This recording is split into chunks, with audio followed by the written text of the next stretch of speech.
joining me this morning, Norm is on the road, is Simon Rosenberg, who needs really no introduction. But if you know Democratic politics, if you know politics, if you know polling, if you know analysis, you know Simon. Simon, welcome. It's so great to have you back. It's great to be here, Jen. Thanks so much for the opportunity. Well, let's talk about Texas and Texas in the big picture. We know the details that they've called this second session. The Democratic lawmakers are making up their specific tactical decisions about when they return. At some point, they probably are going to pass this map, which is going to be hugely discriminatory. Put this in the bigger picture for us. Is this about how many seats they can pull out? Is this about how many seats Gavin Newsom can pull out? Or is this something bigger in the context of 2026 and really the democracy fight?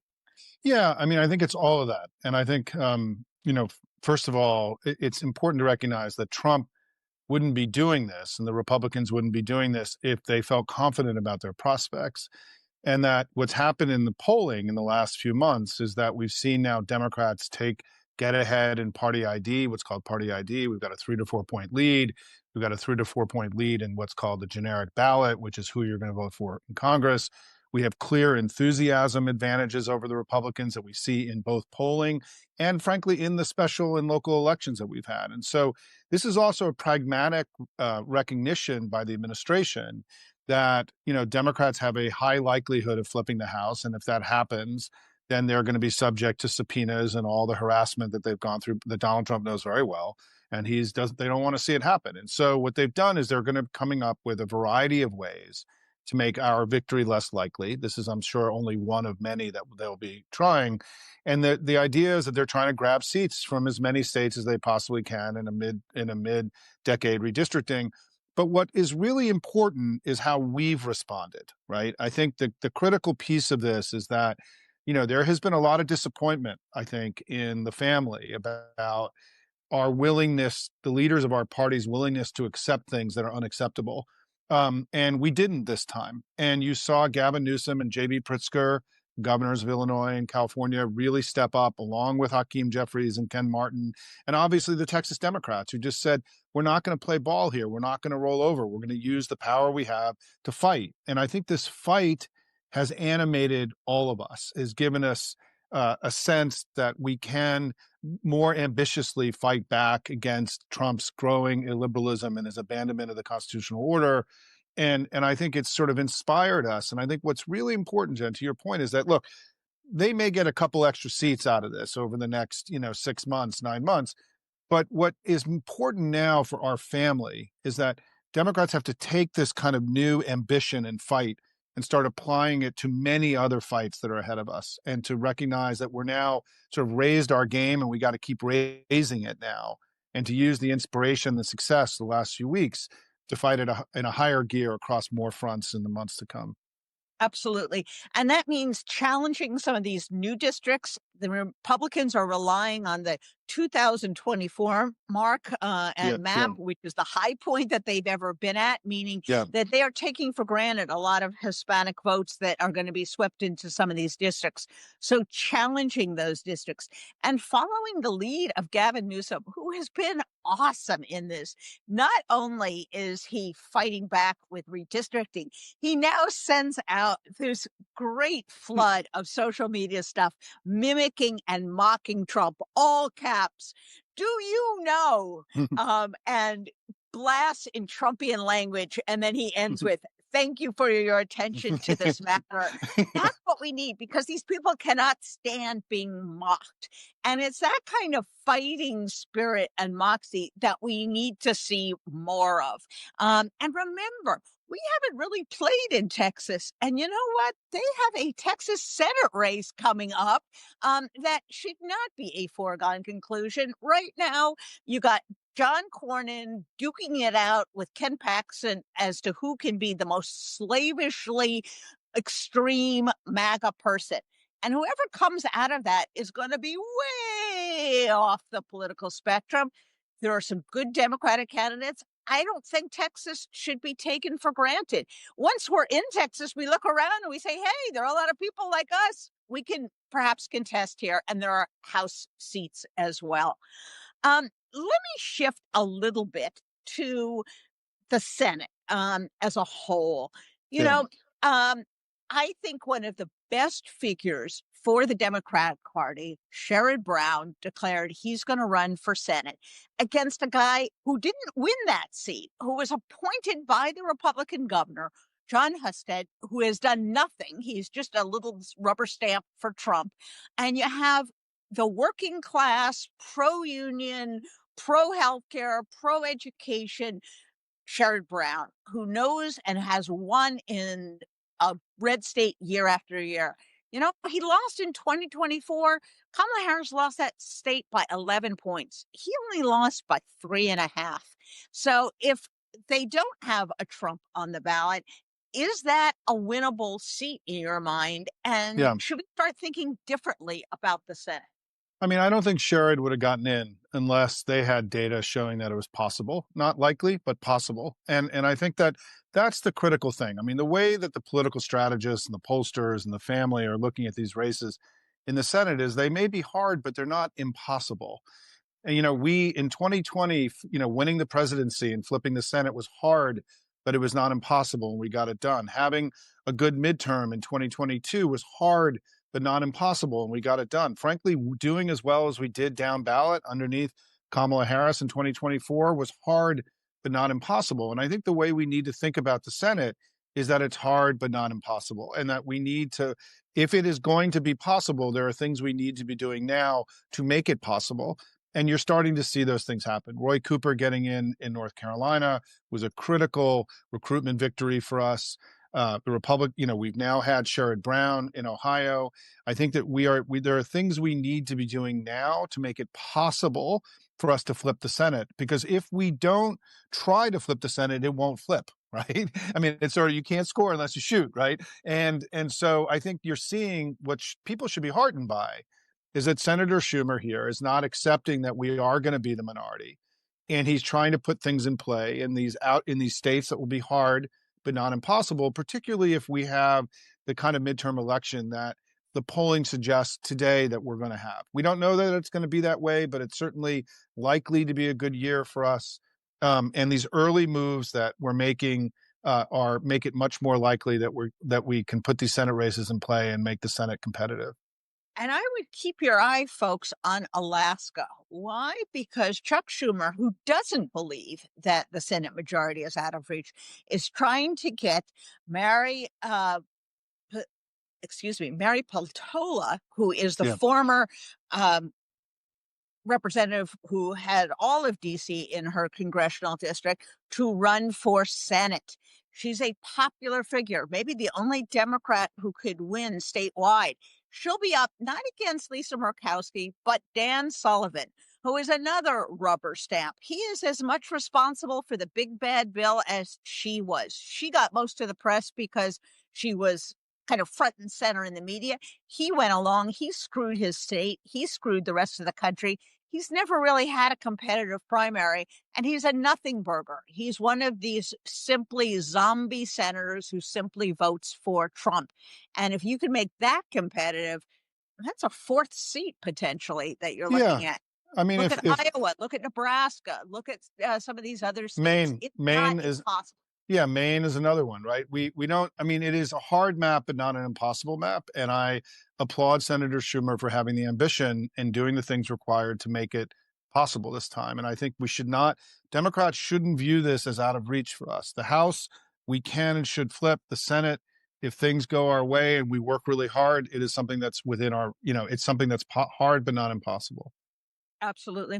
I want to talk about something you're involved in, and that is scientists getting into the fight against RFK Jr.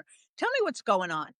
Yeah, I mean, we've had just in the last 24 hours, two different prominent groups of scientists and doctors call for the removal of Bobby Kennedy. And I think this is really important. One was a group of physicians and doctors, and I'm just forgetting they just formed a new organization that formally called for his removal yesterday.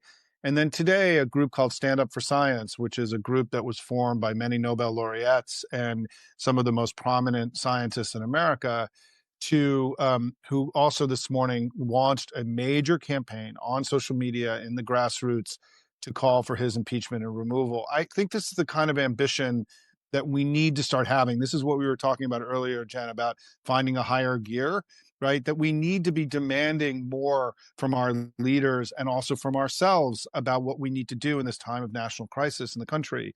So I really applaud the idea that they're not just protesting what's happening with the NIH and pushing, we've had these declarations that have come from the staff at the NIH and at NASA, right? And that have been very important. The dissent, in essence, the dissent channels, right, that have started in these large government research agencies.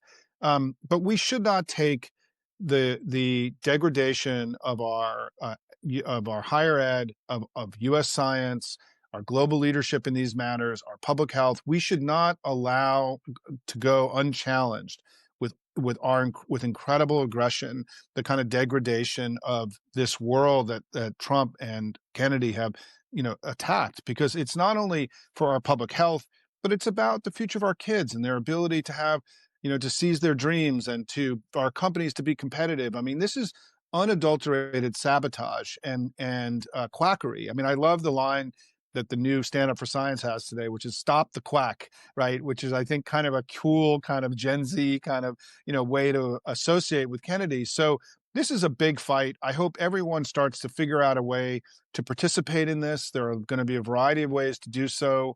This has been very important to the Hopium community, my community that I run, and we're going to continue to be on the front lines of this important battle. Well, we are with you on this. We would love to talk to some of these folks. We'll be, I'm I'll sure, connect you. featuring them. And you know what, folks? You say, well, what's the point? The House is controlled by Republicans, the Senate. That's not the point. The point is to confront, to elevate, and to hold those senators like John Cassidy, a physician who voted to confirm Robert Kennedy Jr. accountable. Let them defend this guy. Let's have a bunch of moms come up there and testify. You have to elevate your game, as Simon was saying. You have to do what they do, which is make these issues pop through the noise and reach ordinary people so that people get the idea, the Republicans are really insane. This is nuts. And that's the message you got to get across. So you got to look for opportunities. You have to be opportunistic. Jen, can I just say Well, one thing about that? We had success absolutely. in degrading Elon Musk, and now we need to take those same tactics and degrade Robert Kennedy, right? And to make Absolutely. him and to weaken him and to make him an object of scorn across the country. This is within our power to do, and we need to get it done this fall.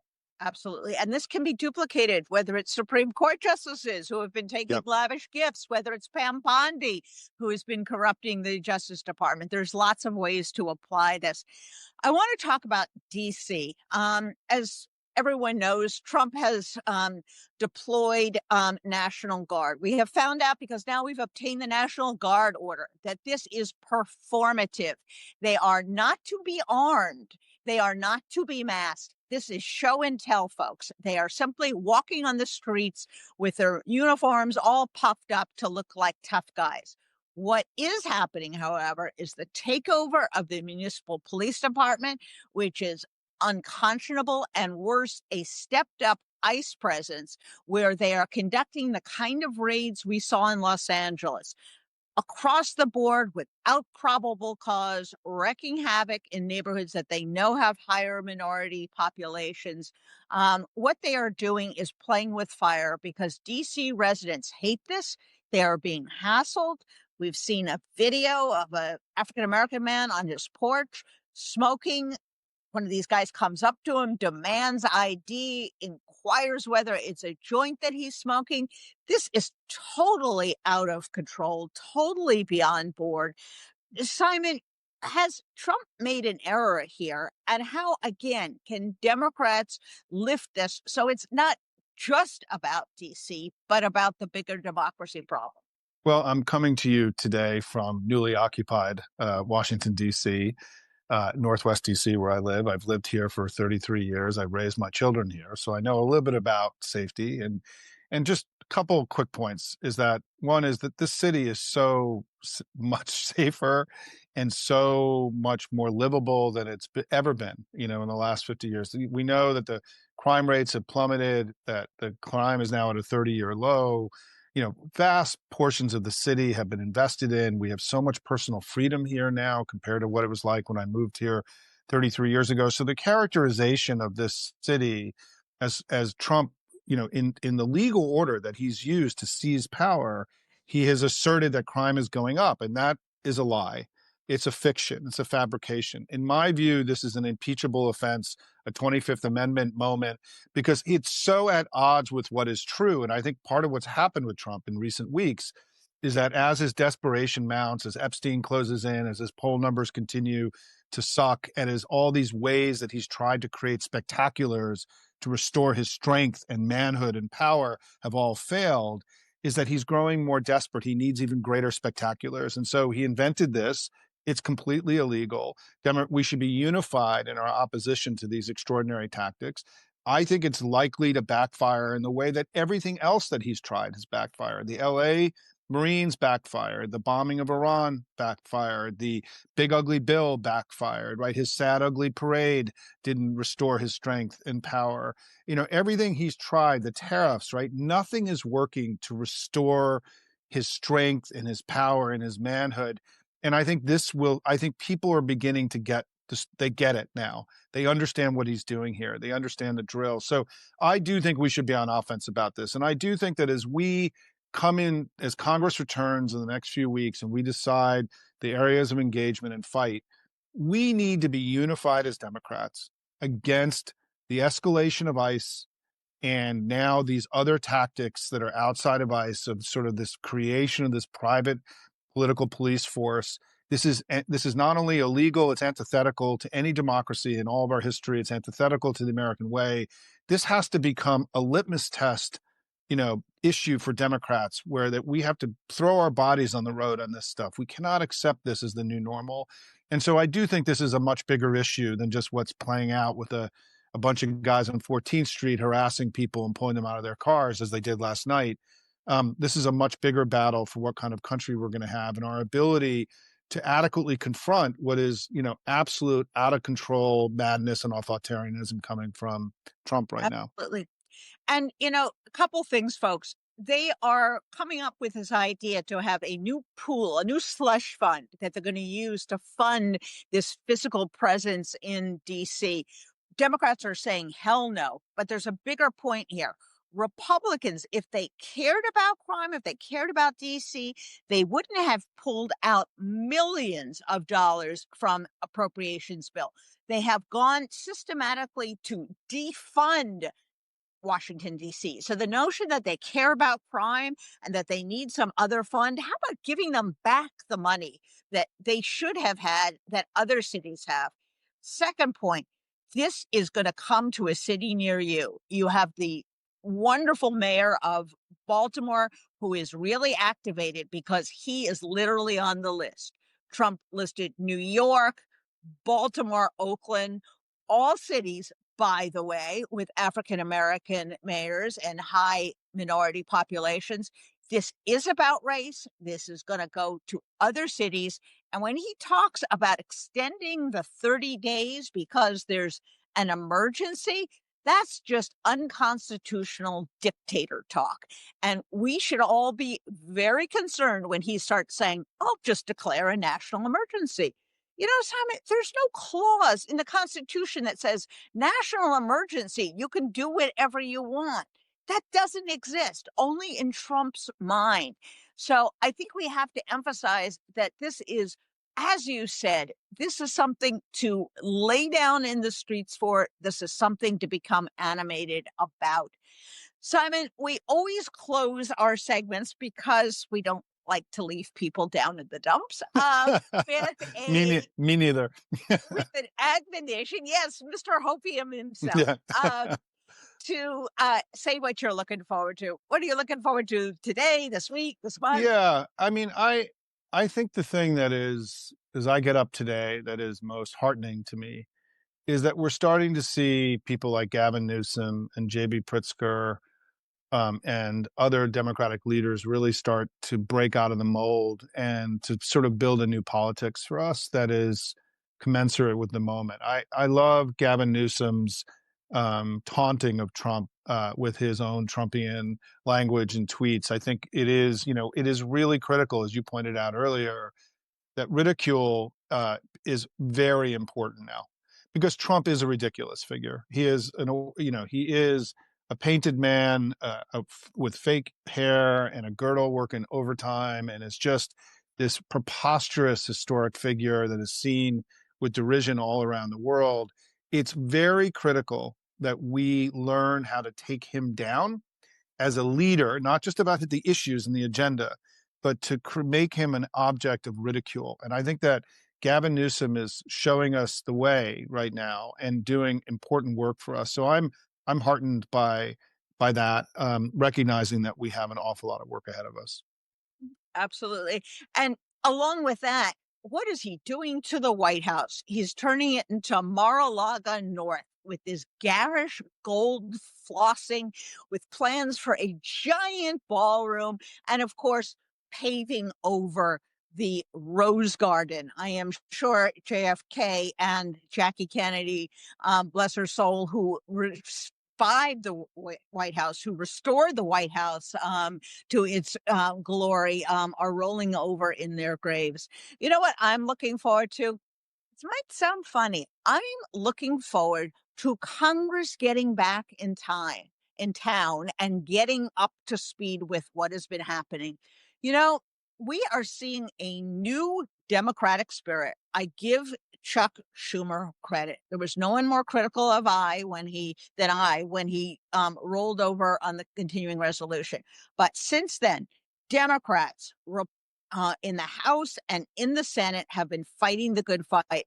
I want to see them fight for DC. I want to see them out on the streets of DC, showing the country that it is a safe, wonderful city. I live in DC. I love living in DC. It is a glorious place. And by the way, you should know most people who live here don't work for the federal government. They live in DC because it's a great city, and because it's a beautiful city. So I am looking forward to them getting back in the game. That's what we need. We need everybody to be a Gavin Newsom. And if we can make Chuck Schumer the tip of the spear and Gavin Newsom the tip of the spear and Sherrod Brown the tip of the spear, then we've got a shot of really dislodging the MAGA majority. So thank you for joining us, Simon. It's always so much fun talking politics with you and talking democracy with you. We love the Hopium crowd. So hello to all of them. Yep. We hope you joined us. And to all of you contrarians, there is a lot that is going on, there's going to be litigation concerning DC. There's litigation concerning Texas. And it's because of your paid support that those resources can flow back to litigation, and you can be part of the litigation team that takes down Donald Trump. So if you aren't a paid subscriber, please think about doing so. And those of you who are, thank you. And all of you and Simon, have a great rest of the day. We'll be back for coffee next week. Take care, everyone.